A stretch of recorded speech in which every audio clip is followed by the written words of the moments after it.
Good morning, Dog Nation, and happy Friday to you. My name's Brandon Adams, and this is DawgNation Daily, the daily podcast for Georgia Bulldogs fans, presented by Kroger. We're in a great mood because essentially football is here. Full slate of high school action all across our state tonight, including me on Peachtree TV. We'll probably tell you more about that throughout our time here, but there's also some big games involving, nationally ranked Buford, the Georgia debut, and a kind of a real game for Dylan Raiola. You think about Julian Juju Lewis, the 2026 quarterback. He's got a high-profile game tonight there as well. So this is real football to be talked about today. These are not scrimmages. They are keeping score, and everything matters, and that is on tap here. And, of course, we'll see you inside Mercedes-Benz Stadium on Saturday there as well. Then next Saturday, it's week 0, college football now. We're, basically in game week, kind of mode there on that, obviously before the Dogs and everybody else get going for week 1 after that. So you got all kinds of stuff there going on as the football season essentially arrived. Georgia also had its scrimmage, or has one coming up on Saturday. We'll do a little bit of a preview on that. We'll hear from some Georgia players.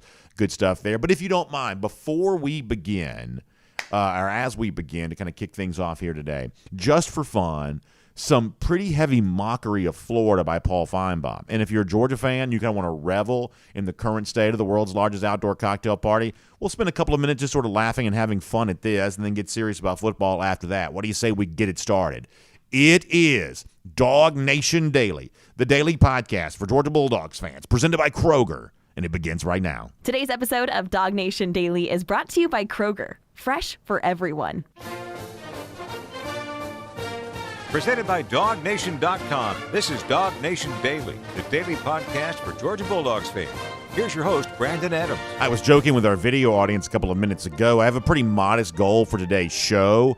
The last 2 weeks, we have clocked in at about an hour and 15 minutes. Today, my goal is to have the show kind of in quicker than that, shorter than that. Not to say that I don't love being here and doing the show, and hopefully you're enjoying it. But we want to try to keep things a little shorter than that. We're going to see today if we're able to get that done. We obviously have 2 great guests. It's former Georgia quarterback Jake Fromm. He's coming up today. That's always a lot of fun to have him on. He'll have some interesting things to say about not just what's going to happen with the presumed starter quarterback in Carson Beck, but also what could happen beyond that as Brock Vandagriff. And I tell you, I've heard some good things about Vandagriff this summer. I really have. And Gunnar Stockton, I've also heard some really good things about him this summer there as well. What guys like that can do to close what is a little bit of a perceived gap between themselves and the, for now, presumed starter Carson Beck. Jake Fromm's got some interesting stuff on that. We'll hear from Jake on that before we're done. Also, it's our DawgNation recruiting insider Jeff Sintel on the show today there too. A little bit of movement as of late for a Georgia target, and maybe not great news on that front. We'll kind of see where all of that stands here coming up in a couple of minutes too. So all of that on the way, and obviously some very serious football stuff here there as well. Georgia's got a scrimmage on Saturday.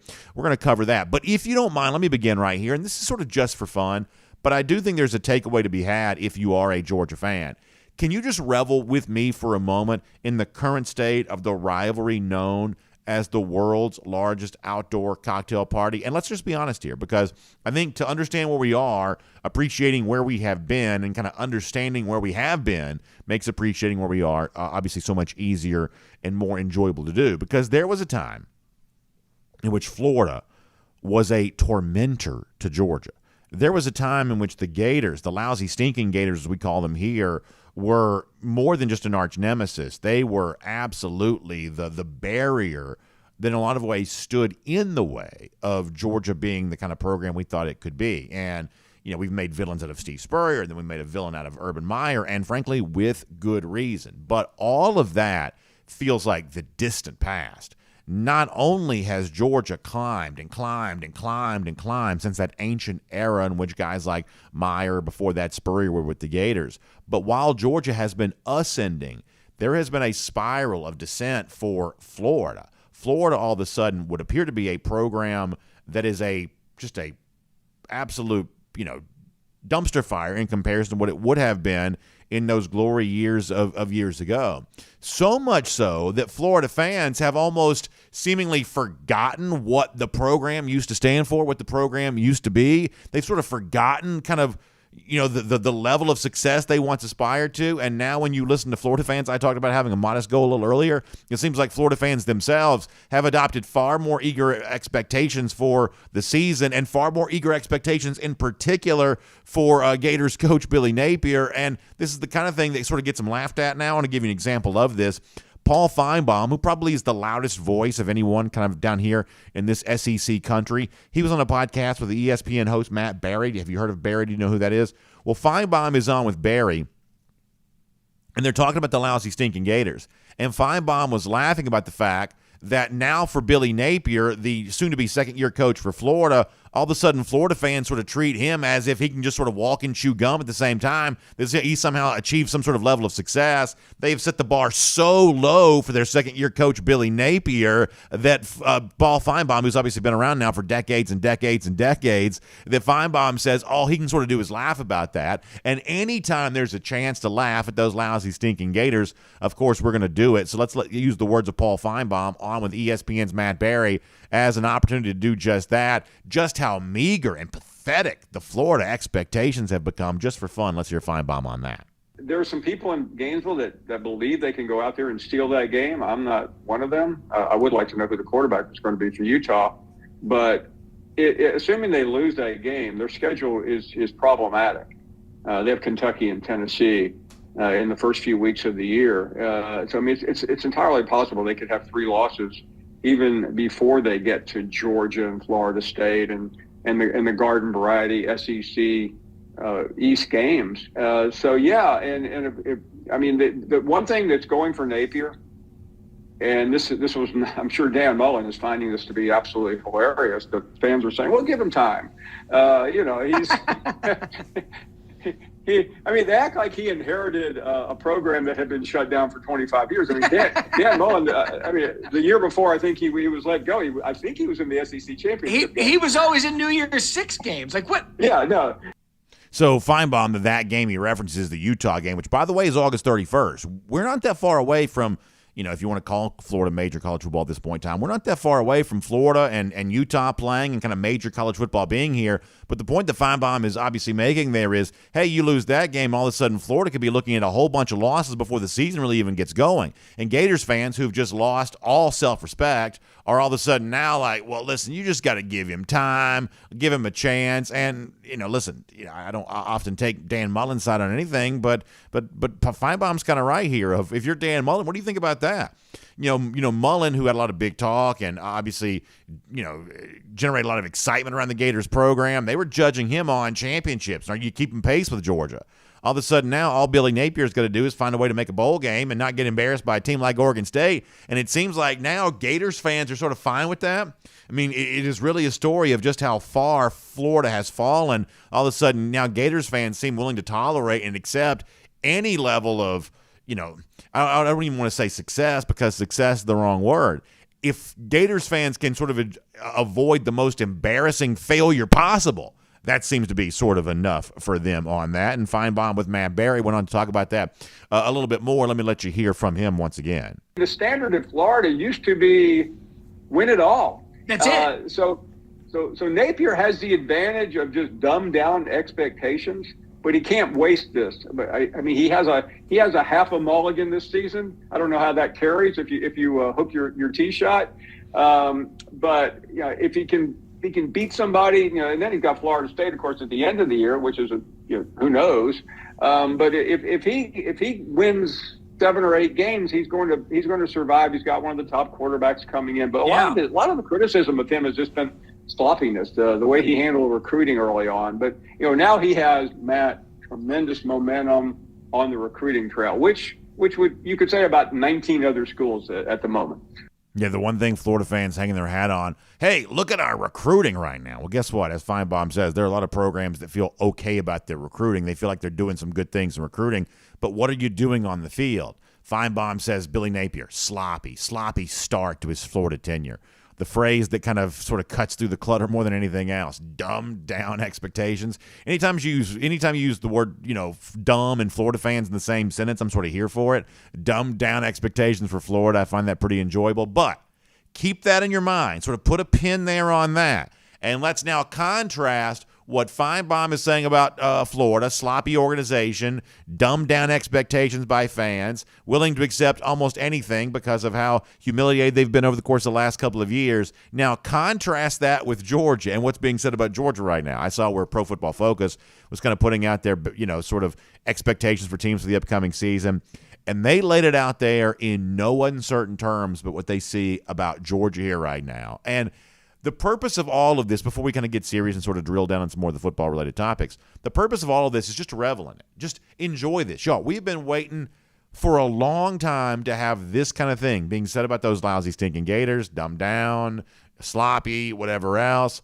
And we've been waiting for a long time to hear this about Georgia. Now, Pro Football Focus, the analytics folks over there, sort of math nerd type stuff, that might not necessarily be your cup of tea, but you'll love this phrasing here. Let me read this to you on the screen. This is Pro Football Focus recent evaluation of Georgia. If you try to find a weakness in Georgia, you'll fail. The Bulldogs were the only team to place inside the top 10 of each of my position rankings. This is the Pro Football Focus writer, including quarterback room, running back unit, receiving core, offensive line, defensive line, linebacker unit, and secondary. Now, he goes on to say, even after having 10 players selected in the 2023 NFL Draft, which tied for the most of any school, this is still the most loaded roster in the country. It's the reason why Georgia is the favorite to become the second school ever to three-peat as a national champion. That's obviously from Pro Football Focus, and obviously our way of saying three-peat around here is go for 3 in 23. So there you have it. Pro Football Focus says, hey, they lost 10 draft picks from the most recent team, 15 draft picks off the team before that, yet they still have, top 10 unit across the board in every single position, and they are still the odds-on favorite, 23rd straight national championship. By comparison, Florida fans just trying to make a bowl. Dumbed down expectations. If Billy Napier shows up to the game on time, it seems like Florida fans are sort of okay with that here right now. It is a beautiful time to be a dog fan, not just because of what you get to celebrate, but who it is you get to laugh at. And Georgia fans have admittedly been waiting a long time for many, many years to laugh at Florida. But the last few years have brought plenty of that. And if you believe Paul Finebaum, the idea of mocking Florida for their ineptitude, that is not going to go out of style anytime soon. My name's Brandon Adams, and this is DawgNation Daily, the daily podcast for Georgia Bulldogs fans. We're presented today by Kroger, and we are happy to have you with us no matter how you get to us today across all platforms. We start on 945, DawgNation.com, the DawgNation app. That's our own platform for a little special segment we call our First and 15. We'd love to have you join us there for that. Then after that, everywhere you watch video, you can watch DawgNation Daily presented by Kroger. We're glad you do. Our friends on the radio, 960 The Ref. Podcast, of course, across all platforms there as well. We're just happy that you're a part of our show. And as I mentioned, so thankful to our friends at Kroger who make it all possible. And one of the things you've heard me talk about before is Kroger Boost. What a great membership opportunity this creates from our friends at Kroger. And you can actually try it now for free for 30 days. You can save up to $1,000 a year as well when you get twice the fuel points and free grocery delivery. So great incentives for you to try Kroger Boost for free for 30 days and then let it stick around, be a big part of your life. Getting more money back, getting more time. Those are the things that Kroger can provide you. So please go online, Kroger.com/boost to take advantage. That is Kroger.com/boost to take advantage. I also want to tell you this here. We've got an exciting thing going to go down with DawgNation. What are you looking at? 2 Thursdays from now. Going to be really, really exciting. A big event taking place that we want you to be a part of. And I want to give you all the full details on this, and I promise we'll be giving you a whole lot more on this there as well. But go ahead and set your calendar for Thursday, August 31st at the Marlowe's in Brookhaven. I know there was a little bit of maybe a different announcement yesterday, but I want to make sure you're fully aware of this. Marlowe's in Brookhaven coming up on Thursday, August 31st. You've been hearing us talk a lot about Marlowe's Tavern and their happy hour celebrations as of late. Marlowe's kind of your home for happy hour here in the Atlanta area. Well, we're going to do our brand new show, which is called DawgNation Happy Hour. It's obviously presented by Marlowe's Tavern. We're going to do our brand new show, DawgNation Happy Hour, 2 Thursdays from now, August 31st at the Marlowe's in Brookhaven. We love the patio there at the Marlowe's in Brookhaven. That's always a ton of fun. It's just right down the road from where we are here there as well. And so here's how it's going to all go down. On Thursday, August 31st, Dog Nation going to be live for Dog Nation Happy Hour at the Marlows in Brookhaven. We're going to get there at 5. We're going to enjoy some happy hour festivities. And then at 6 p.m., we're going to do a live broadcast, live version of the Dog Nation Happy Hour. A little earlier than our normal happy hour broadcast, but we're doing it earlier to sort of take advantage of the true happy hour vibes there at Marlowe. So we'll see you there to kind of hang out at 5, and then live broadcast there at 6. Going to be an incredible time. We'd love to have you all be there and be a part of what we're going to do there. We'll tell you more about that, but go ahead and set your calendars for a live Dog Nation broadcast Thursday, August 31st, enjoying happy hour at the Marlows in Brookhaven. We will see you there. Obviously, we'll tell you more about that in the days to come. We're also going to talk some UGA recruiting here in a moment. That's going to be great. Jeff Sintel here today. And as I mentioned, before we're done, we'll hear from former Georgia quarterback Jake Fromm today there too. So a lot of ground to cover on all of that. But prior to any of that, let's get ready to go around the doghouse today, poured by our friends at the Finish Long Drink. And one of the things I want to do here for a moment is catch up a little bit on what some of the Georgia players have been saying this week as a lead-in and a precursor to the second summer scrimmage for Georgia on Saturday inside Sanford Stadium. Obviously really important. We'll be ear to the ground on all the rumors that kind of come out of that. Probably couple of less of those this time than a week ago because, just more people see the McGill scrimmage. They'll probably see this one, but there'll be some people in there, and they are typically, more than happy to kind of share some of what they saw, and we'll kind of try to make sense of how these rumors sort of match and fit together with everything else we're kind of hearing. That's kind of the fun thing about being a Georgia fan here right now. But a couple of the players who expect to factor prominently in that scrimmage, starting with tight end Oscar Delp. I thought Delp had some really good things to say the other day when he had his turn with the media. And I've told you this before, I believe that Delp can also be a really important part of this Georgia offense here this season there as well. I still think that Georgia's going to have 2 tight ends on the field, plenty, and I think that Delp, while a lot of people say, well, he's not as big as Darnell Washington, not as big a force in the running game maybe as Washington proved to be last year in his final season at UGA, and the words that I've used in response to that are Delp does not have to be as good as Darnell Washington. That's not a stated goal for him. The goal for Delp is to simply be better than who it is that he lines up across from. That guy that he's supposed to block, that guy that he's supposed to run a route against. Whatever Delp's doing on any play, Delp doesn't have to be as good or better than Darnell Washington. Delp's just trying to be better than whoever it is that he's competing with, and we believe that Oscar can be more than equal to that task. In fact, we think this year, kind of 1 year removed from being a very touted recruit, we think a year like this can be one of those times in which Oscar Delp kind of reminds folks just how touted of a recruit he once was. And you'll remember this because I remember talking to Oscar during his senior year when he was committing to Georgia out of West Forsyth High School. And by the way, West Forsyth, very impressive win last night on Peachtree TV. Very impressive showing there from the Wolverines there in that spot. But the point is, when Delp was making his choice to come to UGA, choosing the Dogs over South Carolina, you remember how hard Shane Beamer worked to try to get Delp on his roster. Ultimately, Delp chose to stay home and go to Georgia instead, much to the chagrin of many of the Gamecocks fans. But at the time, one of the things that Oscar talked about was he wanted to come here because he had seen what Brock Bowers had done.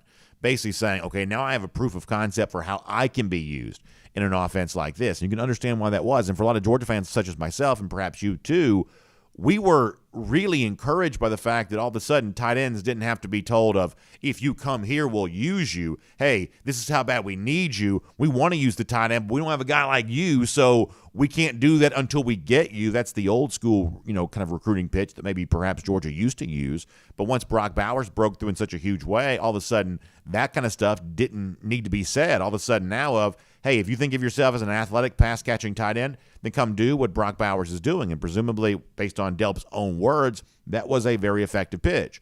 But all of a sudden now, Delp doesn't just look at Bowers as a kind of proof of concept thing to aspire to. He looks at him as a teammate. They are likely to be playing alongside each other, at least on the same field together. Plenty here this upcoming season. And it's interesting to hear the way in which Delp and the way he talks about Bowers, how that's kind of evolved from being, I want to be the next Brock Bowers, to now I want to be the best version of myself. I think this is actually really cool from Oscar Delp. Take a listen to him on that topic here this week. He's great. I love playing with Brock and everything. I'm just trying to be the next Oscar Delp. Obviously everyone wants to be like Brock Bowers and make the plays that he makes, and they're crazy. And it's great to have a guy like that in the room that can kind of mentor me and also just be one of my buddies that I just hang out with. But I'm just trying to focus on my game and just be the next Oscar Delp. really like that because I think what Oscar Delp is also a pretty interesting player in his own right. As I said before, it brings more size to the table, I think, than people realize. I think sometimes these former elite recruits, after they've been on campus for a year, there's a degree to which they kind of become out of sight, out of mind sometimes. I think that's kind of a weird thing that sometimes takes place. But Delp is not a player to be forgotten about. And this year, I believe he could play enough and could play well enough when he is playing that he certainly makes sure everybody remembers his name and knows all about him. I'm pretty high on Delp here for this year. I thought he had a really good media session here earlier this week. Another guy who I thought was fantastic, this goes back to last night, it's linebacker Jalen Walker. Now, I'll admit, at times maybe the offseason I haven't quite given Walker as much credit as I possibly should for what he's capable of doing this season. We obviously know Georgia's got two great presumed starters in inside linebacker, Jamon Dumas-Johnson, a candidate for all the national awards, Smile Mondon, who I believe last year was one of the more underrated players in the entire country. But we also know for now Mondon's not fully healthy. And Mondon's absence until he comes back opens the door for somebody else. And one of the guys who we think, obviously, you don't want to say benefit from an injury, but one of the guys who could be ready to benefit from the availability of some playing time could be Walker. And what we know as well is that Walker is also on his way. I believe Malachi Stark's a lot like this too. But on his way to eventually being one of the most valuable spokesmen this program has. I think Walker proved that to you yesterday. The question was about the idea of go for 3 in 23 and winning a third straight national championship.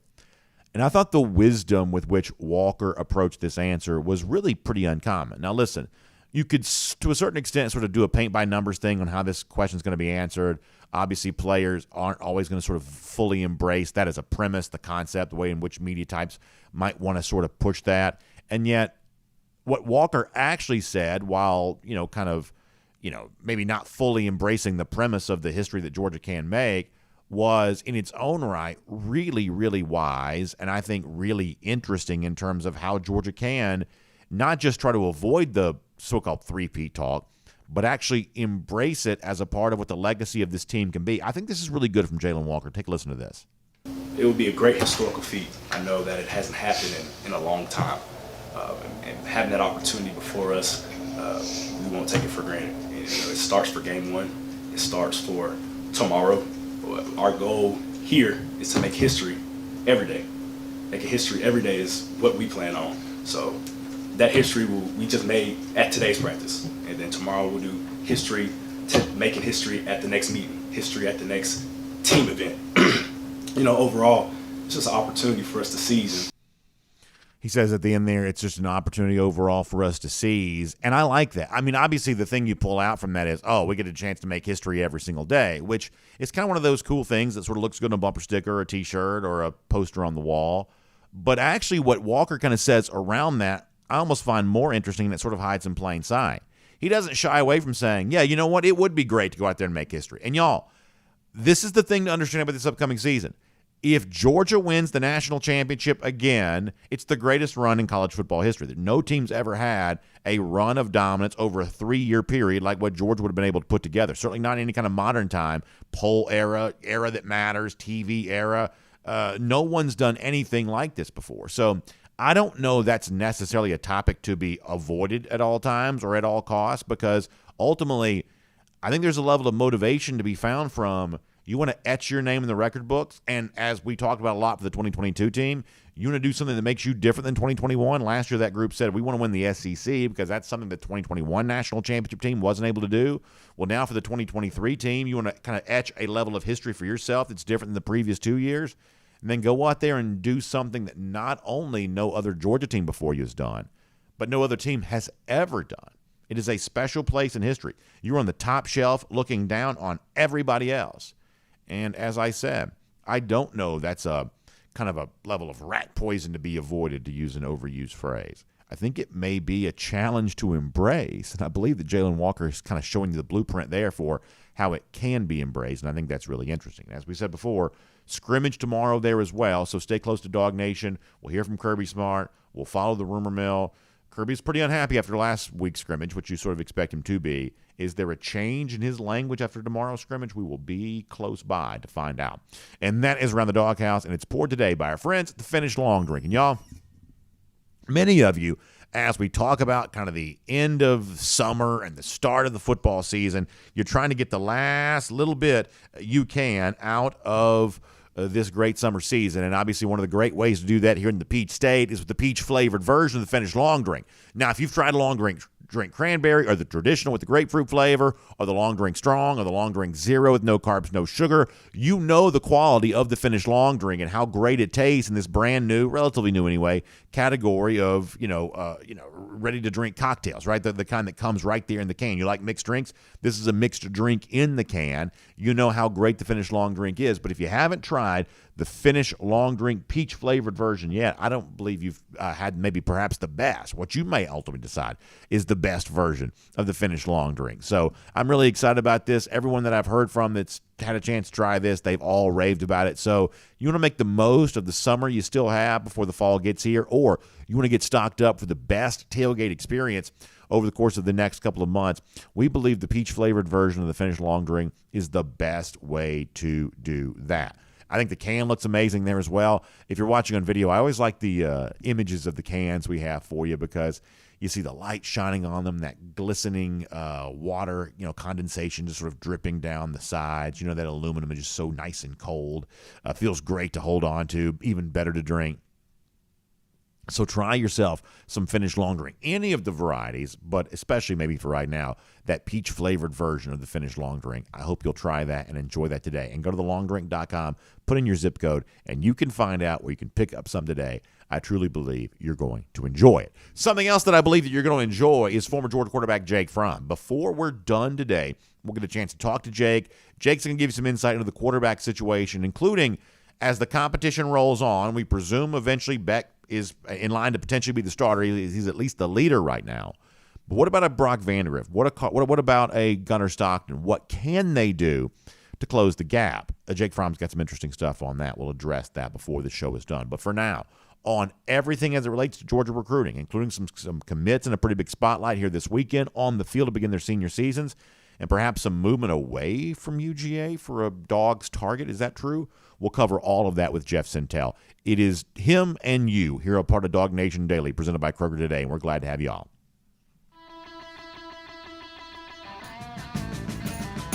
From Athens and across the SEC or wherever the recruiting trail may lead, here's a DawgNation.com insider. Great to have Jeff Sintel talking some UGA recruiting here today. And, Jeff, there is obviously a lot going on, and it starts with action here this weekend. I know you and I both are incredibly excited. I'm going to chance to broadcast on Peachtree TV day 3 of our Corky Kell Dave Hunter Classic tonight. We'll get a chance to see Georgia wide receiver commit Scovie White on TV. I'm looking forward to that. I'm also going to get a chance to broadcast Daniel Calhoun, the Georgia offensive tackle commit from inside Mercedes-Benz Stadium. We'll do his game tomorrow. Walton and Grayson, I think, is going to be an amazing showdown. I believe you're going to see Dylan Raiola tonight there as well, and the sort of Georgia debut, officially speaking, in a real game for him. Big national showdown there at Buford. It is fun to have all these Georgia commits playing these big games here this weekend. Hey, Brandon, you're right. And for me and for both of us, I mean, football season has felt like it's been here for a while, but, man, all these big games, the preamble of all the practices and the scrimmages, at least for me. And, I kind of feel like I'm starting the season off with the tomahawk ribeye or something like that, man. No appetizer. Just go straight to number 6 St. Francis Academy. That's the home of Jamon Dumas Johnson, the Sterling Butkus Award nominee for Georgia right now. And then you got number 10 Buford with Dylan Raiola. You said it pretty well there. It's his debut. It's his first real time for some action as a Georgia commit and as a Buford Wolf. And, you're going to find out a lot tonight because, that St. Francis team is historically very strong. They go on the road a lot. They probably got 6 or 7 guys on the roster with a Georgia offer, probably another 3 or 4 more that will get in a Georgia offer. And a lot of high school All-Americans on the field tonight. And you get to see go time. You get to see showtime for first act of Dylan Raiola's playing career that will take place in the state of Georgia.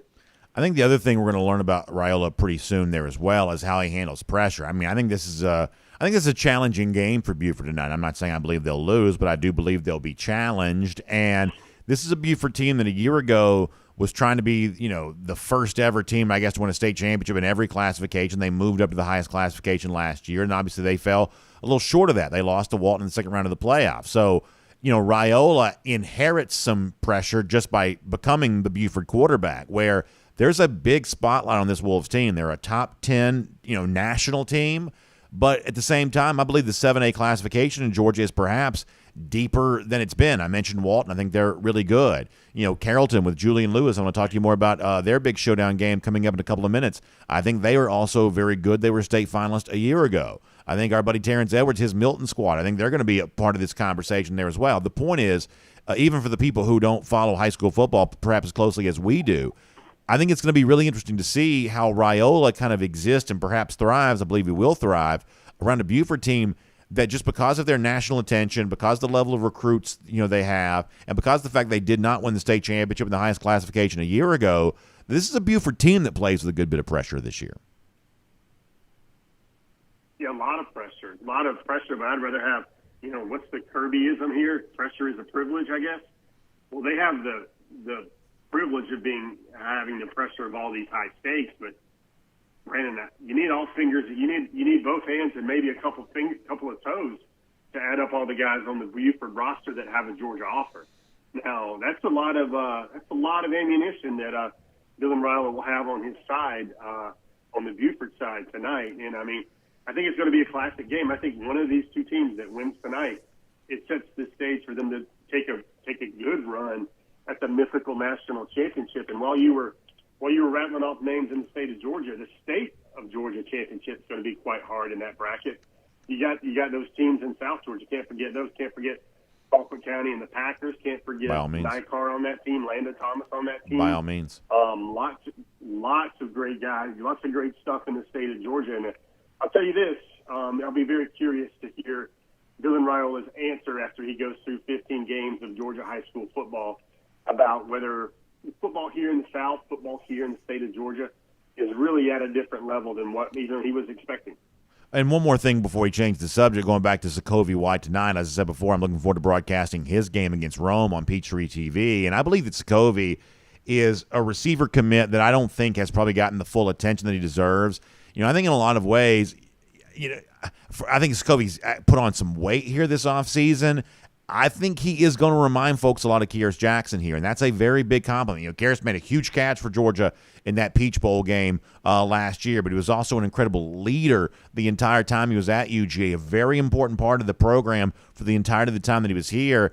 And I think, the kind of baton that Kearis Jackson once held, I believe a guy like Sokovia White could take that baton. I believe that Georgia fans, if they don't fully know about Sokovia White yet, this 2024 wide receiver commit, I believe they're going to learn a lot more about him. I think we'll have a chance to showcase a lot of that on TV tonight on Peachtree TV. And I'm really excited for UGA fans to get more acquainted here because I just think he has the potential to be a pretty special part of a locker room moving forward. I think he has, and this is a name that I don't know, Brandon. It comes up a lot when Georgia folks are talking about Georgia greats and player parallels, which is a better way to do it than just saying, he reminds me of this guy. The slash aspect of Sokovia Hollywood White. You got a nickname, Brandon. If you got a nickname in high school, you got to be a great football player already. Yeah. But the slash aspect of his game takes me back to Hines Ward a little bit because he's very physical. One of the first things when you start looking at him and you look for the evaluation is like, yeah, you can look at him and project him to do Lad McConkey type things at Georgia, but maybe a little bit differently. Maybe with a lot of more of that toughness and run blocking acumen that Kearis Jackson had. Remember, Kearis was a state shot put champion in the state of Georgia. And then there's not more than just freelancing or flirting. He'll outright play a lot of DB tonight, Brandon. He'll outright, he could be a slot or a nickel corner or a star type if he wanted to be. Extremely physical, but also when the lights come on, he finds a better level to his game. That's what I always look for in these matchups. That's what I always look for with these guys. What can you do? I call it Tupac time. When it's all eyes are on you, all eyes on me, how do you raise the level of their game? And Sokovia, so many great stories I've learned about Sokovia. He's the guy that will dress up like Woody from Toy Story at school, costume days. He'll dress up like dinosaurs, and yet he'll be the most physical football player on the field. And, a great story from this spring and this summer was his teammates were like, how fast are you, Jacoby? You really that fast? I don't know how fast you are. You're not a 4.5 guy.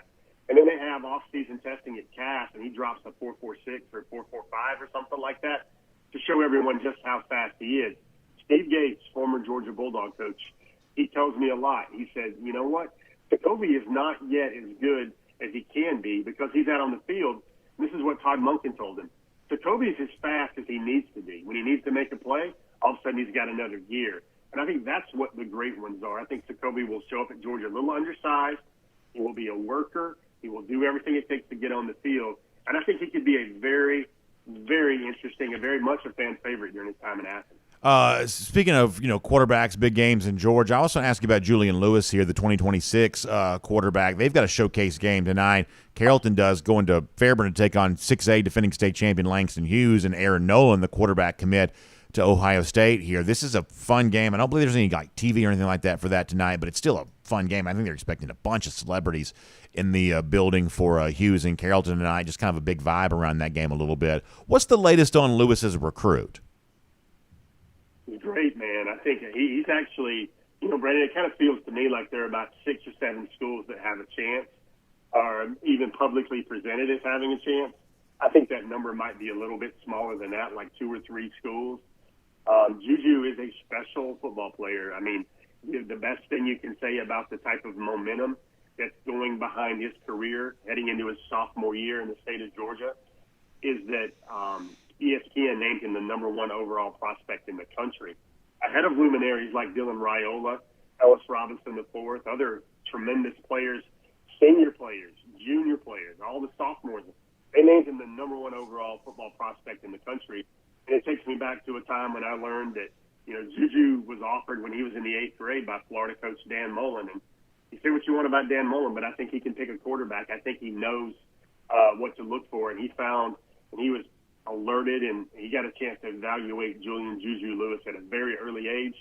I tell you what, Brandon, I know you like to get into sports entertainment a little bit. I tell you, that game right there, if there was such a thing as a mythical line for that game, I would definitely take the over because I think Aaron Nolan is going to get his team in the end zone about 4 or 5 times, and I think Julian Juju Lewis will do the same. That could be one of those 42 to 35 type barn burners to open this season in the state of Georgia. And it might be something to look back on this on Monday, Brandon, and say which game was actually the best game in the state of Georgia this weekend, because there's a lot of places you can go. Who do you think the top schools are for Lewis right now? I would probably say I would play Southern Cal. I would put them in there. I would put Alabama in there. I'll put LSU in there a little bit, although there's been some movement among the top 3 or 4. And I guess I would put the Dogs in there as well. But this is one of those things, Brandon, where you see these headlines about how NIL numbers go out the wazoo, and it looks like a Vegas slot machine or something like that. You just got to just apply some logic here. And if you hear the published reports of this quarterback getting this and this quarterback getting that, and this quarterback getting this, I think Julian Juju Lewis is a player that, should that family be interested in the NIL game, that they will have a lot of worthy suitors for that. Well, speaking of that, perhaps, let's shift gears here.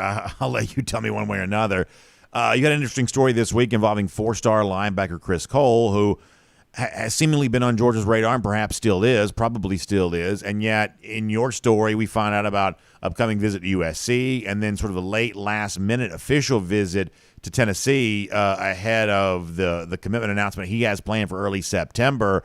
In the ears and eyes of most Georgia fans, that doesn't look or sound all that good.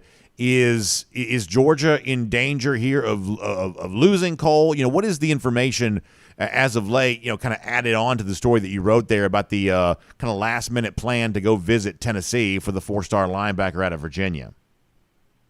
Yeah, I called it an 11th-hour visit, Brandon. He's a special player. Not only does he have his academics in check, only made one B in his high school career, but this is a guy who went from 6'3", 185 to 6'4", 220 since last season, Brandon, and gotten faster and gotten more explosive. He's a guy that was 4th in the nation this year in the 60-meter high hurdles. That's a great athletic resume, and then kind of been trending to Georgia for a while. I've talked to him a bunch of times, and he has nothing but excellence to remark about Georgia. He has no flaws, no cons in the program. Would love to play with the 2 other linebackers, and he said Schumann Glenn Schumann, to his credit, has kept him involved with everything. Like, Chris Cole knew that communication was dead between Georgia and DeMarcus Riddick. He knew that flip was going to come, and he knew Justin Williams was likely going to join the class, and he knew Christopher Jones was going to join the class. And Schumann kept him informed at every turn, and he said, man, we still want you. This changes nothing. If you want to come here, we've got a spot for you. And Chris Cole has felt great about Georgia. But right now, Brendan, he says he's super undecided. He says he's got a lot to process. I think for him, I think Tennessee is a major factor. I think most Georgia fans, and most might say that if a typical Georgia fan looks at that and goes, wow, don't like that because the decision's on September the 10th and he is in an official visit that weekend to Tennessee as well. That's very intriguing, even if they're playing Austin Peay, because that was also the last school he visited in July before the dead period dropped again. And interesting timeline for him with the Volunteers because he was offered, and then in his own words, by his own admission, he felt like Tennessee kind of fell off, and the recruiting lines were a little bit dead for them for maybe a month or so. And then Tennessee came back in, throwing haymakers in their recruitment. And this is one of those things where I think, very simply, I think the Georgia brand and the lure of the development here will have to counteract some other modern-day factors in terms of what's going on. I think Tennessee doesn't have a player quite like Chris Cole. Georgia's probably got maybe 3 or 4 athletes in their linebacker room that are plus athletes, but maybe not quite the guy like Chris Cole who could do a lot of things, still has some safety roots to his game, can come off the edge. Georgia sees him as a will. And this is just a matter of what we see. We'll have to watch and see if, like, what's happening today, and NIL being used as an inducement. That's one of those things I think we'll have to track over the next month or so, with where Chris Cole, the number 56 player in the country, ultimately winds up out of Virginia. So as you know, we do this show from the perspective of fans. I don't think I'm speaking on behalf of fans here right now. Obviously, Georgia fans who follow recruiting have a lot to be happy about. Georgia got the number 1 class, and they're 2-time national champions on the field. It's important to caveat all of this, but at the same time, Jeff, it is a big recalibration of expectations based on what the chatter was a few months ago when it's greatest class of all time, and Georgia's getting this one and that one and that one. And, as of late, that's not quite what the news has been. I'm not saying Cole's a make-or-break player for anybody, but a guy that at one point in time, a lot of folks probably had penciled into their class. Now it's the late push for somebody else, and perhaps it's, kind of, led by an NIL charge, and obviously that can change everything, much the same way it seemingly did for Williams Nwaneri at the beginning of the week and KJ Bolden the other day. So I think you got two things going on here where, hey, some of the early hype for this Georgia class, while it's going to be very good and probably still the best class overall, some of that early hype is just not coming to pass, and Georgia fans are kind of making peace with that. But also this idea of any projection for any player going anywhere before the NIL stuff starts to happen, that feels like a little bit of a waste of time in the eyes of some fans here right now, and I'm going to give you a chance to respond on that. Yeah, that's a good point. I know a lot of folks are looking at it in terms of I'm going to wait until the final bids are in. I think what you got to do, Brandon, is you got to prioritize a recruit where NIL is not a topic of consideration and it's not a major topic of concern. And what Georgia tries to do is they try to figure out, okay, well then that's not a recruitment we're going to get really spend a lot of time investing in, spend a lot of our time investing, not so much as the NIL check there or the collective efforts there. I think that's a good way to do it, but I mean, Brandon, that's kind of just what it is. I know a lot of times the narratives pop up because Georgia has soared and skied over so many mountains on the recruiting trail of late, and we got to find what's the new valley, what's the new peak, what's the new height, what's the new Everest. And really, that there was a point where they were chasing the nation's number 1 class, and I tell you, it's not just Brandon. It's not just nowadays before the NIL efforts come to bear. I think it's now you have a contrast of on one side you've got so many guys trying to decide early and finishing your class early with all these late factors that can come in, and you don't see a lot of kids taking a lot of official visits. Brendan, I gather to say Georgia won't have more than 4 or 5 official visits left in this recruiting class where they'll host gentlemen that are prospective student athletes. I think so many things are changing, and they're changing all at once, where a lot of times I think Georgia fans, I don't want to use the word satisfy here, but I still think this class can reach with the right 3 or 4 names as a closing finish they can become the greatest all-time class in Georgia history. And I believe that's more than enough instead of the greatest all-timers like Alabama and Texas A&M, which were like 2 and 3 and 4 years ago, but might as well have been 30 and 40 years ago in a lot of ways you look at it. As much as things are changing, you got to kind of just look at what Georgia's doing. And I will double down on this, what Georgia has done offensively in its class. Man, they could have the highest numbers in the world. They could have higher than Texas A&M, higher than Alabama. But if this recruiting class, forget the rankings, forget the numbers, if they didn't show Georgia had the potential to be an offensive juggernaut as much as a defensive juggernaut in this class, that was going to be a miss in my book.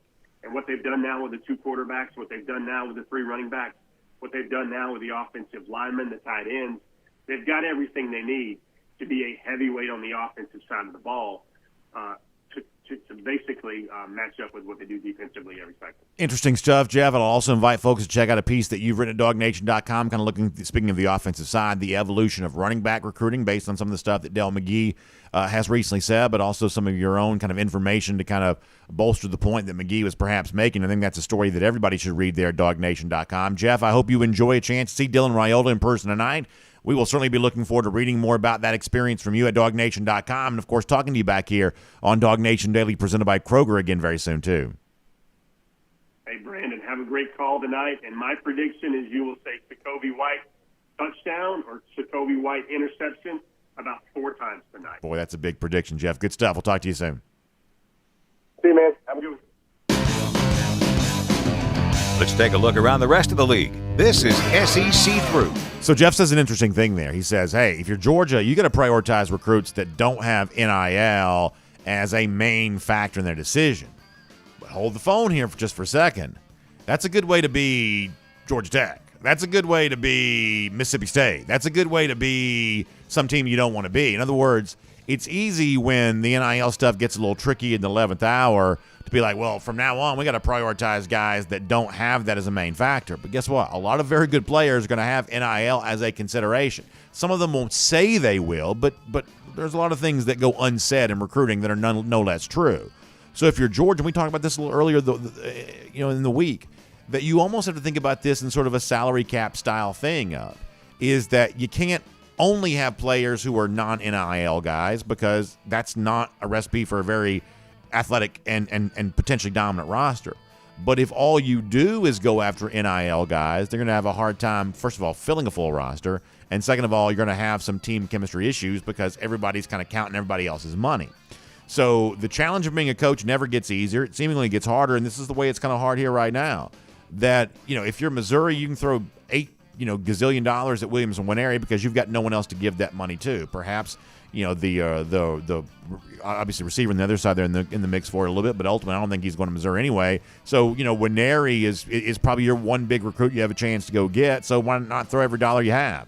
As Jeff said, Tennessee does not have good defensive players, so therefore any dollar they can throw at a guy like that probably makes sense there as well. Georgia got a little bit different consideration here, so you can't completely avoid and ignore NIL. And it probably doesn't make much sense for you to be the highest bidder in any kind of NIL situation, because all you're doing is setting the price for a more desperate team to come back and give even more. So challenging situation there for UGA, and navigating all of that, a big part of the job for Kirby Smart here right now. Something you can navigate, by the way, speaking of nautical terms here, is a chance to be on board a Royal Caribbean cruise vacation. As we head towards the fall, great savings out there this time of year on Royal Caribbean cruise vacations, and a lot to be excited about in 2024. Debut of Icon of the Seas, largest cruise ship in the world. Already a lot of excitement being generated about that. Utopia of the Seas. I love the fact that Royal Caribbean says, hey, Port Canaveral, 3 and 4 night sailings, we're going to put a major investment into that kind of thing here right now, because Port Canaveral, because of where it's located, is the most convenient port for a lot of people, including yours truly and those of us who live kind of here in this Atlanta area of Georgia, and really most of Georgia, would look at Port Canaveral as sort of the easiest port to get to. So have the big, brand new Utopia of the Seas, next July, debuting there on those 3 and 4 night sailings. That's just an exciting thing. And Jessica Slater can tell you about all of this, including our upcoming Dog Nation cruise next April, too. Call her, 770-718-9147. That's 770-718-9147. Or email her, jslater@dreamvacations.com. That's jslater@dreamvacations.com. You can do all of that. So we only have one more Saturday this year without college football. Next Saturday is week 0. Now, it's not the most, I guess, intense slate of action, but it's not terrible either. You got Notre Dame against Navy. That game's in Ireland.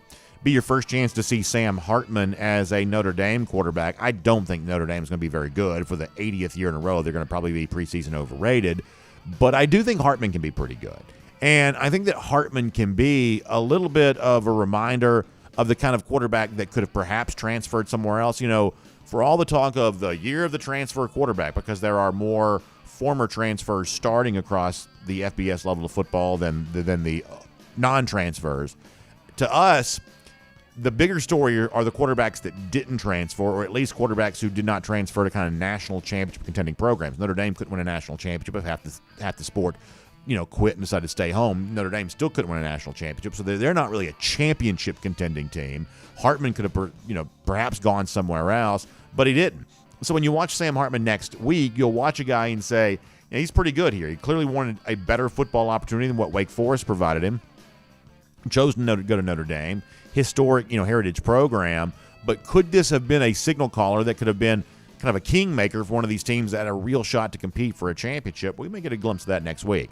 Vanderbilt hosts Hawaii. This was an embarrassing beatdown on the island. Last year for Vandy. Of course, we continue to send prayers out to those in Maui affected by those horrible fires around the Lahaina village there in Maui. Terribly sad, but on the football part of this, now Hawaii comes to Nashville. Let me tell you something. The most embarrassing thing in the world, Vanderbilt started the stadium renovation, and they're still not done. I mean, what I'm led to believe is they are weeks, if not months, behind. So when they host Hawaii next week, some of y'all may know this better than I do, I think they got both end zones still torn up. I mean, they have the entire stadium in disarray. And y'all, I'm just going to tell you, I'm telling you now, and you can believe me later, these sort of like academic, prestigious academic schools, they think they can get away with anything because they think the SEC needs their academic prestige, which I guess for now the presidents do kind of fall all over themselves to sort of be in the same room with these fancy Vanderbilt people. So thus far, the Vandy folks have proven to be right about that. But y'all watch the future here. In the future, college football, if we're not careful, is not going to be anywhere near as connected to school as it has been in the past. There's already a lot of chatter about that. The very astute August body known as the Knight Commission has come out and made some suggestions around that. Well, if that happens, Vandy better get its stuff together. If all of a sudden this isn't about how fancy your schools are anymore, then Vandy better get its stuff together. How are you going to play the season open with a stadium that's still not put back together again? Georgia had a tour yesterday of its stadium renovations because if you're serious about football, you get the stadium renovations done in time for the season to start. But Vanderbilt's not serious about football. They are happy to cash the check without contributing anything to the league, and they think they can get away with it because they are prestigious academically. Well, one of these days, that may not quite matter as much as it used to, and Vandy, by that point in time, may be trying to figure out where it goes after that. One more Week 0 game to mention. USC takes on San Jose State.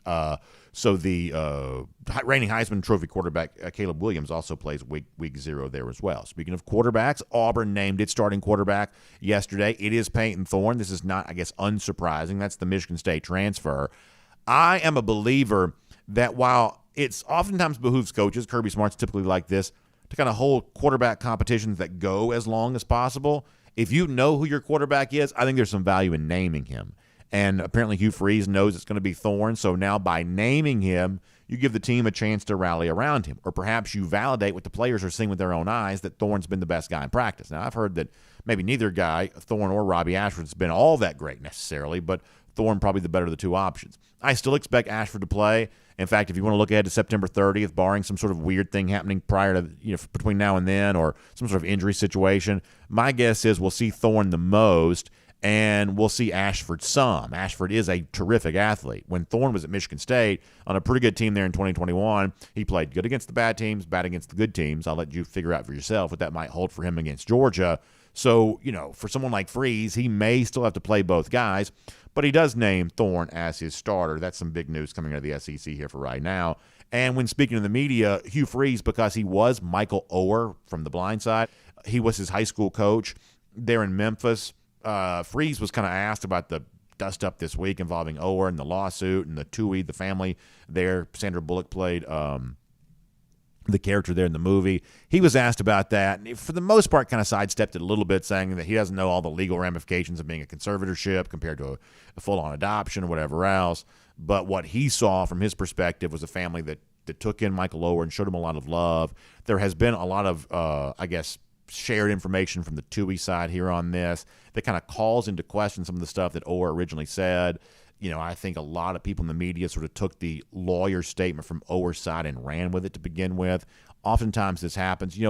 Lawyers are always treated as like credible sources because they're easy to get on the phone. They give salacious comments. But they have an obligation to sort of paint the picture in the most aggressive manner on the behalf of their clients, and perhaps that's what's going on with Ower here. Or perhaps he's telling the truth. Maybe the Tui family's got more to explain.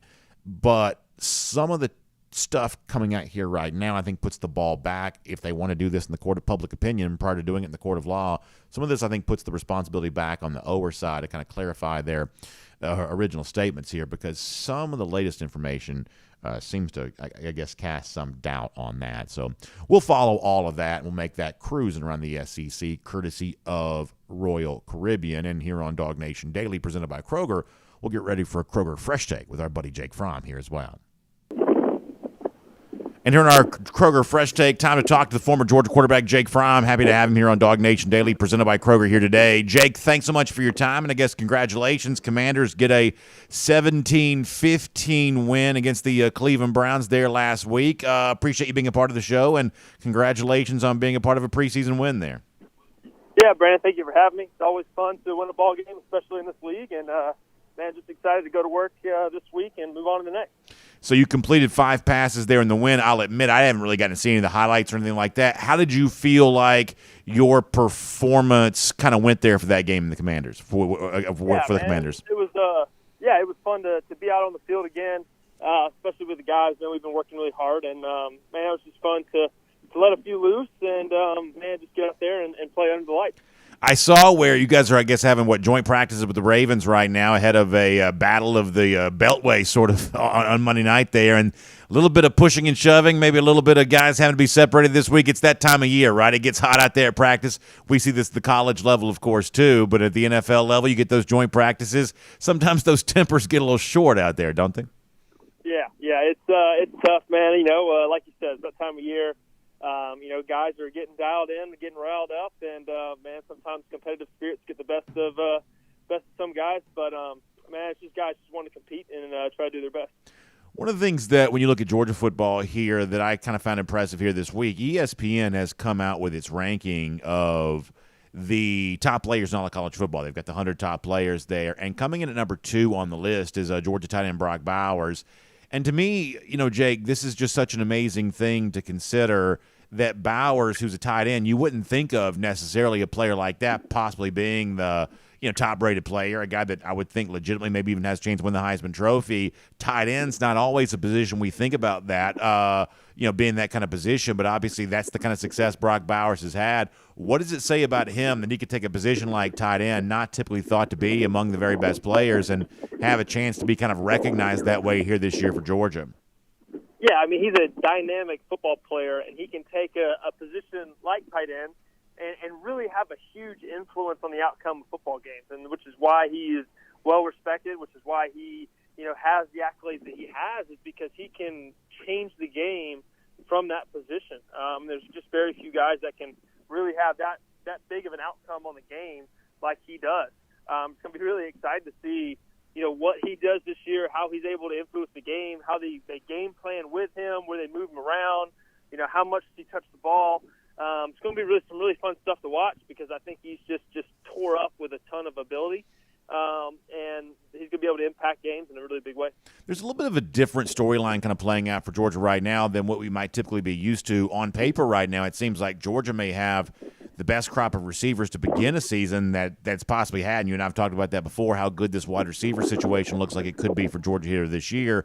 Conversely, though, Kendall Milton's dealing with an injury. Branson Robinson's dealing with an injury. Maybe Georgia right now feels like it's a little bit less proven overall at the running back spot. My question for you is this. How much can Georgia lean on the quality it thinks it has at wide receiver as a way of kind of bolstering the offense while it tries to figure out what it has at running back. Can the wide receivers be an aid to this running situation right now that's probably right now a little bit more of a work in progress? Yeah, I think so. I think they will help with the situation too, but I also think it really comes down to, the offensive line play and how they play. If they open up holes, I mean, there's gaps that I can run through and I can gain 15 yards. The way they're able to move people, scheme people up, it's really going to make it easy for whoever's taking the ball there at running back. So I think they'll be fine. But receiver core, absolutely. Brock for sure. But I think it's really going to come down to how the offensive line plays. We've talked about this before. When you stepped in as Georgia quarterback in 2017, that was one of the things that I think Kirby Smart probably put his stamp on this team with. Probably the quickest of anything is you saw major improvement along the offensive line. Your buddy Andrew Thomas, also a fellow freshman there that year, but also guys like Isaiah Wynn and others. When you're trying to get acclimated, and Georgia's obviously going to be welcoming in a new quarterback here this year in some form or fashion. But when you're trying to get acclimated, the quality of the offensive line in that respect, I'm sure can really be kind of a quarterback's best friend. Oh, it's huge for a quarterback being able to rely on those guys. That when you have the time to be able to throw the football. You can lean on them a little bit in the run game to kind of help you out in some situations. The play-action run game really opens things up. And just honestly having their presence in the huddle too, and be able to say, man, hey, let's go lean on these guys. Let's go score on this drive, whatever it takes. There's a lot of really great leaders that come from the offensive line room in that position and be able to get things done on Saturday or on Sunday. Speaking of that group, you and I talked last week about the challenge of the scrimmage. It was going to be hot. The first one took place this past Saturday, and there's a certain kind of evaluation you sort of expect to hear after that. Probably some of what we thought we would get. Sounds like it was a pretty good day for the defense. Sounded like that offensive line had some, tough battles there in the early going and perhaps became more successful as the day went on there. Any kind of chatter you've heard about that scrimmage, or it sort of feels like it's kind of very much in line with what we sort of expect to hear about, listen, when you're a Georgia offense trying to move the ball against this defense, whatever year you're talking about, that just ends up being a pretty tough thing to do. Yeah, pretty much along those same lines. I really hadn't heard too much in the specifics of it, but just from my perspective of what Kirby kind of wants to see out of that scrimmage, it's just how they compete, how they push through, their toughness, and then be able to play in a bigger situation as in the normal practice. You're getting in the stadium, few people in the stands.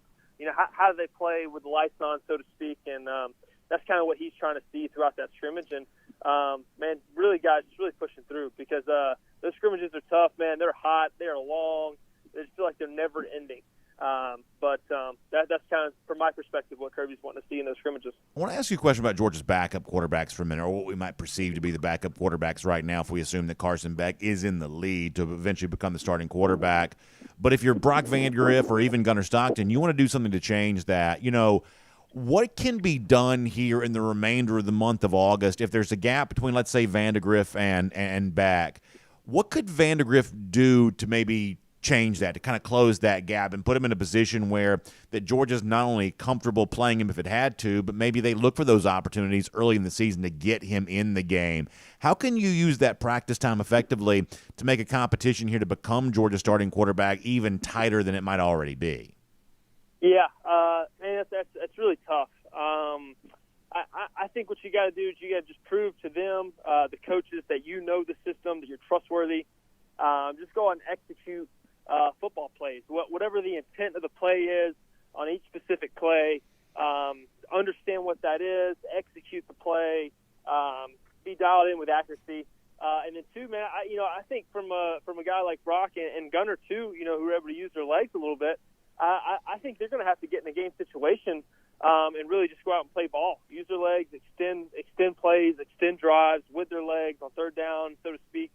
And it's an opportunity they may not get until they're up big in a game, and Kirby wants to throw them out there to kind of execute late in the game. It's our Kroger Fresh Take with former Georgia quarterback Jake Fromm, now Washington Commanders quarterback Jake Fromm here on DawgNation Daily, presented by Kroger here today. And don't forget, we've been telling you about this month. One of the best things that Kroger does each and every month is Kroger Chef Jr., but this month it's even more special because Kroger has partnered with the Atlanta Braves. So this month they're making the chili slaw dogs, children getting a chance to be a part of the food preparation process here, learning how to do that. And they get a great collection of gifts, including that Braves-branded apron, courtesy of our friends at Kroger. So go to the website, KrogerChefJr.com, for more on this. That's KrogerChefJr.com, the word junior spelled out Junior, just $7 per child. You get a chance to make the fun food item, the chili slaw dog, here this month. Get a great collection of gifts, including the Braves-branded apron here this month. So KrogerChefJr.com for a lot more on that. Jake, we'll finish with this here today, and I know you've been busy. Maybe you haven't had a chance to fully pay attention to this. But have you seen, obviously you're a great former Georgia high school quarterback, have you seen, as our state kind of gets back to high school football this year, how many great quarterbacks there are in Georgia right now? And that's even before Dylan Raiola, the Georgia commit, moves in to now play for Buford. You've got, obviously, Julian Lewis there at Carrollton. He's going to be one of the most talked about prospects in the entire country this year. You got a couple of major college prospects over there in Savannah. You've got a guy that we'll be lucky to see, Jeremy Eklinski for Walton coming up on Saturday. Have you seen how many great quarterbacks the state of Georgia is now producing right now at the high school level? Yeah, got my guy A.J. Hill Jr. That's there right. at Hopkins County High School. So, man, the state of Georgia is just littered with talent, man. It's just really cool. Like, even in my own personal life, being able to talk in the locker room and just kind of argue with guys about, where the best high school football is played, I love our state. I think we play some great high school football. Man, we compete, and we got some really great dudes coming out of the state. So I think he's something you can always keep your eye on. And I just think over the years we've just been producing more and more talent, especially at the quarterback position. So it's going to be fun to watch and kind of be tuned in throughout the year of how these guys are doing and where they're going to end up. Well, we appreciate you sticking up for the state of Georgia in those locker room arguments. We know you do a really good job with all of that. Jake, thanks for being here on our Kroger Fresh Take here today. Best of luck to the Commanders getting back at it. Preseason action against the Baltimore Ravens here coming up. Enjoy that. Stay healthy and stay safe. We'll look forward to getting a chance to talk to you very soon. Awesome, Brandon. Thank you. Love having Jake Fromm on the show. There's a brand new rule in the NFL, kind of a sort of a reincarnation of an old rule, based on the injuries that took place in the NFC Championship game last year when Brock Purdy went down, to kind of give that third quarterback a chance to be, on teams not active on game day necessarily, but a guy that, can be a part of the active 53-man roster. As you know, I believe that the game day roster is 45, but to have a third quarterback as a part of the 53-man roster, and I believe that rule is going to end up working out well for Jake, who I do believe, and obviously Jake's just out there trying to do the best he can, but as an observer of all this, he's not going to be focused on this, but we might be more interested. I believe that rule may end up putting him on the active roster this year for the Washington Commanders, which is certainly good news. A couple of golden shoes to give out here. Yesterday Georgia showed off some of the improvements to Sanford Stadium here. Our friends over at 960 The Ref shared this. So if you look at the south side of the stadium, row 60 used to be the back wall. They've kind of added to that now. But instead of doing a row 61, it's going to be row 62 there on the south side of the stadium in honor of the number worn by the great Charlie Tripp, who obviously passed away at 100 years old last year. So the stadium going to honor him now with a brand new 62nd row there, skipping row 61 to put row 62. That is a really cool thing. We'll give UGA a golden shoe for that. And then one more image I want to show here of those new stadium improvements.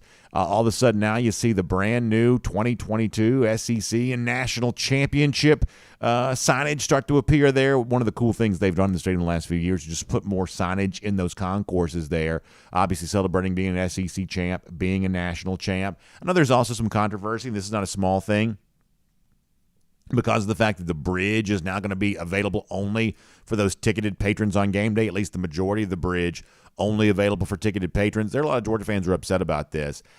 I believe that some of this may actually be more beneficial on game day than it's being given credit for being. I think people may enjoy the larger ticketed area as a way of moving around, but for people who obviously use that, you park on North Campus, you tailgate on South Campus, or you do the opposite, some form of that. There's a lot of that I don't think has been properly explained yet. And I think that Georgia would do right by itself to speak a little bit more clearly and plainly and openly about who this change is supposed to benefit, because I think there's some confusion right now among Georgia fans on that. So I hope that the folks from UGA will step up and kind of provide a little bit more information on that, because right now Georgia fans are kind of confused and they're a little bit bothered by a game day tradition that many of them enjoyed for many years, using that bridge as a thoroughfare prior to entering the stadium, that not being available here right now. But nice to see some of the other improvements to Sanford Stadium, which are obviously going to be universally well received. And as we get ready to say goodbye to you today, we started the show by making fun of Florida. We'll conclude the show by doing the same thing. Lousy, stinking Gators. They got a bad day coming 71 days from right now. That is our Gatorator Countdown. We'll see all of you back here Monday for DawgNation Daily, presented by Kroger. We'll talk to you then, everybody. And we almost got this thing in under an hour. If I would not have talked about what Jeff said about the NIL stuff and things like that when we kicked off the SEC through, I believe we could have rolled in under an hour. But it's that moment. You want to go back and watch the film, watch the tape. I'll blame myself. It's that moment that probably prevented us from doing that. So I think we were still a little shorter than we were last couple of days, but nonetheless, it gets a little long on Friday these days, but hopefully fun and entertaining. We hope that was true. We'll take your comments here. Now, I told you yesterday, I'm going to have to make good on this. I can't stay very long today because I do have to go up to Rome for Peachtree TV, Day 3 of the Corky Kell Dave Hunter Classic. Chance to see tonight Georgia wide receiver commit Sokovia White. Also a good game prior to that, Kennesaw Mountain and Creekside. Creekside, you'll know, one of the the big teams, obviously, in that 4A classification, and a team that's going to go all the way out to take on Mater Dei, top team in the country, perhaps. Creekside will literally play anybody, anywhere, anytime, and we believe that they'll have a good time traveling out to California. We hope anyway to take on Mater Dei, but we'll see them tonight, this afternoon, taking on Kennesaw Mountain. So that should be a lot of fun. For now, though, let's get your comments. We'll start on Facebook. We'll kind of take one lap around the comment sections, and then after that, we got to bounce. Ken Holcomb says more seats are going to be needed because of the success of Kirby Smart at the helm, so it's either build up or close in the open end. I think to a certain extent that may be right. I believe that Georgia does not ever want to close the open end, because I do believe they think that's one of the things that makes their stadium special, and I believe that's the case there as well. You enjoy the view. I think 93,000 is kind of a good capacity. It's not one of the bigger ones. It used to be the 5th largest on-campus stadium. A lot of stadiums have increased their capacity now, and so from a capacity standpoint, Georgia not one of the largest, but in terms of, it's going to be full even for the Ball States and the Tennessee Martins. We know that stadium, at least at its highest point of the day, that stadium's going to be pretty full, because that's the kind of support that Georgia gets here right now. I really do think, and I get the idea that right now the stuff that people have shared with us in the comment sections and, share with me on social media, Twitter, whatnot, Georgia fans are pretty bothered by this bridge thing, and I do kind of get that. I believe, and my opinion is not super strong on this because it's going to impact me there as well, because I use that bridge to get to the bookstore for the postgame show. So this is a personal impact on me. I think that a lot of fans may end up liking having the larger ticketed area, because one of the issues that Sanford Stadium has dealt with, and being an old stadium and kind of a landlocked place, this is just kind of the way that it goes. There are some areas for ticketed patrons, those concourses, that have been woefully small, and it's one of those things where I always know on game day, don't even try to go to this part of the stadium. Don't even try to go to that part of the stadium, because it's very hard to get through there. They've built the railings in between the kind of the walkways to try to sort of separate the traffic a little bit, but it's still just really, really hard. And so I think over the course of years, they've done everything they can to try to alleviate that as much as possible. On the east end zone side, they've built that back more. On the north side, where they've, taken part of campus and made that a ticketed area on game day, and now the bridge will become part of that too. Most of the bridge anyway, I guess. It's obviously going to be different, and different oftentimes does not appear to be better. And I'm not even here to tell you this is going to be better, but I believe it's probably better. I think anyway, it may eventually be better than it's currently being given credit for. But I do think that Georgia ought to step up and speak about this a little bit more. And frankly, I'm not trying to just sort of take, jabs at my fellow, media folks, but I guarantee you a year from now when the press box gets moved, there'll be no shortage of media coverage about the press box being moved. I guarantee you that'll be the case. Something that impacts the media directly will get plenty of media coverage. It'd be nice to have this issue get a little bit more coverage. I don't think it's gotten enough coverage as of yet because, for the fans who go to games, this is a pretty big impact on them, and I think you need to hear more about that. William Camacho, glad to have you back on the show. William's always a great commentator. Glad he's here. Matt Rukavina said, did I give myself a golden shoe? So Matt sent that to me, pretty funny, a little golden shoe image. No, Matt, you know me. I'm not going to be able to give myself a golden shoe. I'm a lot more modest than that. Dana Turk also hearkening back to the old days of sitting on the railroad track. Still one of the great things that's ever happened, and we brought this back before. I'm sure we'll do it again. The famous Irk Russell letter about the railroad track, being, we're railroad people or whatever it is he said. I always, probably butchered and trying to remember it. But just a great, great letter that he wrote to the incoming freshmen prior to the 1980 season, mentioning those railroad people. It's a really cool thing. So, Dana, I never got a chance to personally experience that, but, boy, I wish I would have, because I believe the railroad track people would have been my people there too. All right, let me go over to YouTube here for a moment and see what they're arguing about. As you know, it's something. On the YouTube side of things here today. Let's see what... Oh, Lord. Randy Payne checking in to say, go Dogs from Tifton, Georgia. Randy, we're glad you're here. Paul Moon and our boy Bernetti kind of talking about, I guess there's some trolling going on here today. Foster Moss, yes, I got to dip, as you say, because I've got to go to I got to go to Rome. I got to go up there, up to Rome, which I love. I'm a big fan of Georgia high school football stadiums. I love the cool old stadiums. I love some of the nice new stadiums. Like, we have an amazing collection of stadiums in our state. And I think that Rome Barron Stadium is a really cool place, kind of right there. Rome downtown's a really fun place. I'm into all that kind of stuff. If something's like 100 years old, you should assume I probably really like it. And that part of Rome, the old stadium there, I just really like it. I really enjoy that. So looking forward to being there. It is not a short drive from where I'm sitting here right now, but I am looking forward to being there. RKD, I do not believe there's any TV for Buford tonight. I do not believe that's the case. I don't think there's TV for that. I don't believe there's any TV for Hughes and Carrollton, unless I'm wrong. I don't think so anyway. But I know there's no TV for Buford. I don't believe there's any TV for Carrollton and Hughes either. Let's see what else.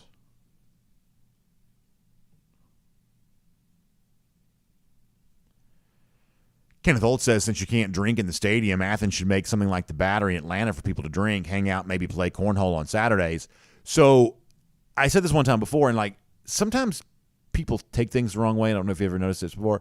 Because, Tennessee's supposedly building one of those things.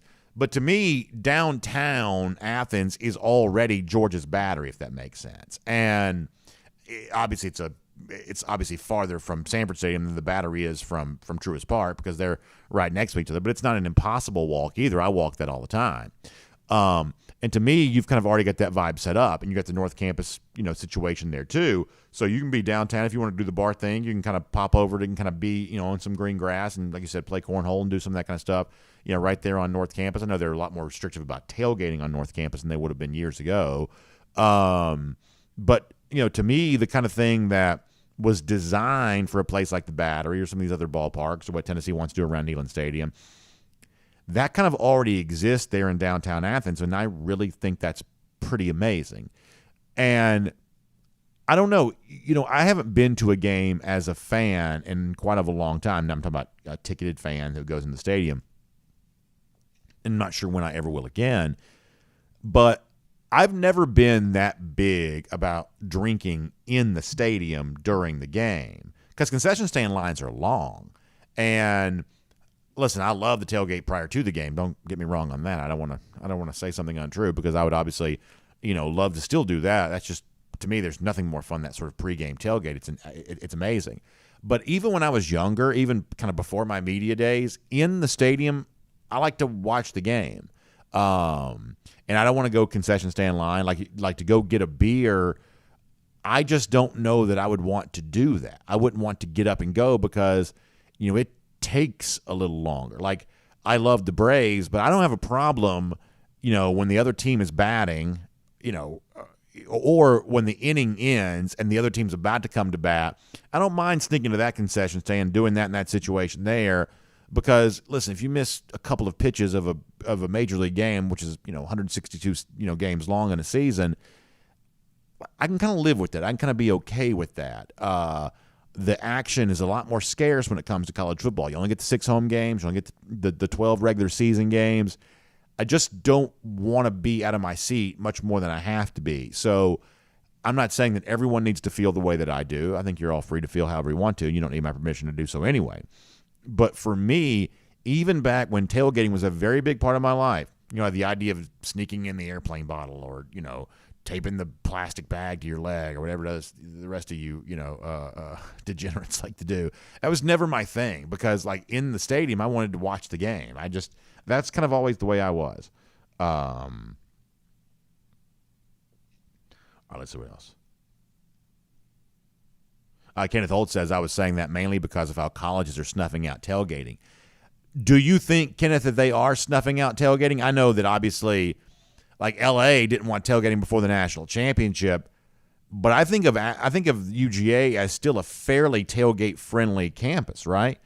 I don't think you've seen I probably should beg ignorance on some of this kind of stuff because, I obviously live amongst the rest of the coastal elites in the media now, and so perhaps I'm not aware of everything else that's going on. But I still think of Athens as a pretty tailgate-friendly environment. Now, the NFL places, they've really cut down this. You go if you're a Falcon fan, something like that.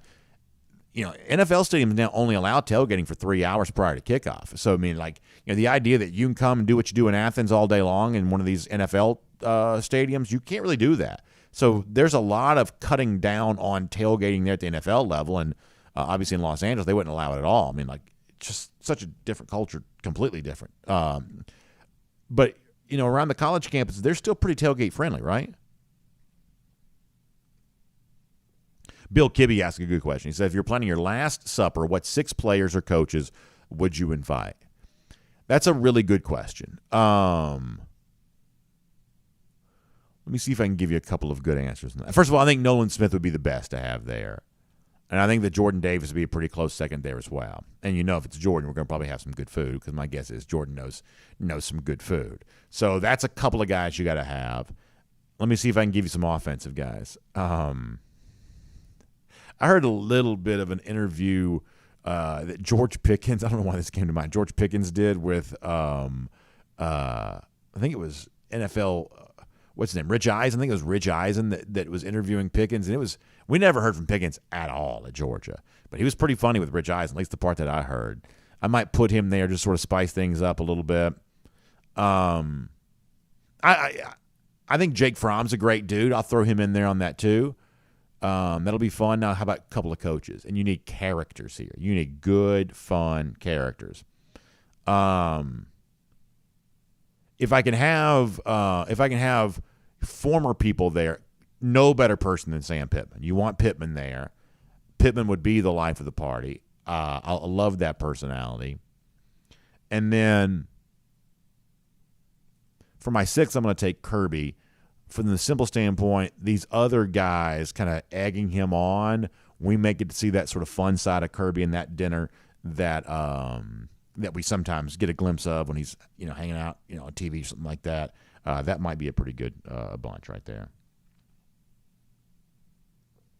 Jeremy Harbin talking about the Savannah Bananas. My son wants to go to Bananas game so bad. Big baseball fan, wants to do that for sure.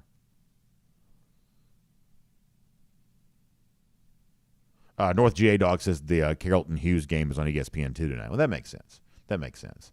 Although we'd like to have you tune into Peachtree TV because we're going to have a good one between Rome and Cass. Let me do a couple of DawgNation.coms, and then we got to get ready to go after that. Let's see. Are we here?